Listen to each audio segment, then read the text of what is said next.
POV. I made a cake using a Mika electric pressure cooker.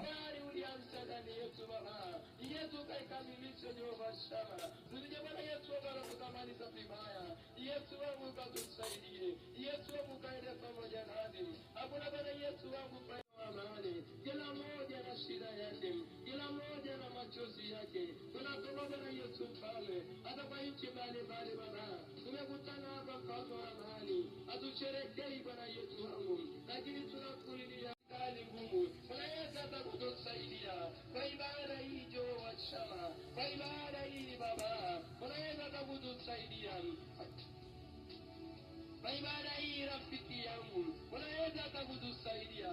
Mwita Yesu popote ulipo. Hakuna